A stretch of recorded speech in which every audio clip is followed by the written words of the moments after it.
पण आज कौलापूरमधील रामभाऊ माळी साहेबांच्या प्लॉटमध्ये आलेलो आहे। शेतकरी मित्रांनो, पहिल्यापासून जर आपण रोपांना व्यवस्थितरित्या ट्रीटमेंट जर केलं तर फुटवा अवस्थेमध्ये फुटवा करून घेतली, त्यानंतर एकदा आपण ऊस बाळ भरणी करून घेतला, मोठ्या भरणीनंतर विरळणी वगैरे करून जेवढी मोजकी संख्या पाहिजे तेवढीच ठेवली तर खूप छान पद्धतीने प्लॉट डेव्हलप होत असतात। शेतकरी मित्रांनो, आपण पाहू शकताय कोंबांची जाडी वगैरे पण पाहू शकताय, पेऱ्यातील अंतर पण पाहू शकताय, खूप छान पद्धतीनं जाडी वगैरे निघलेली आहे। संख्या पण तुम्ही पाहू शकता, एका गड्ड्यामध्ये पुरेशी संख्या आहे।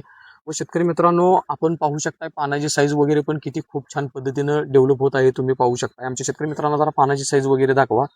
तर शेतकरी मित्रांनो, या व्हिडिओच्या माध्यमातून एवढं सांगायचं आहे की सुरुवातीपासून व्यवस्थितरित्या आपण रोप लागणीपासून फुटवा अवस्था असू दे, परत त्याच्यानंतर संख्या मेंटेन असू दे, संख्या मेंटेन केल्याच्या नंतर पेऱ्यातील अंतर, जाडी व पानाची साईज व खाली मुळीवर लक्ष दिलं की खूप छान पद्धतीनं प्लॉट डेव्हलप होत असतो व ॲव्हरेज पडतं।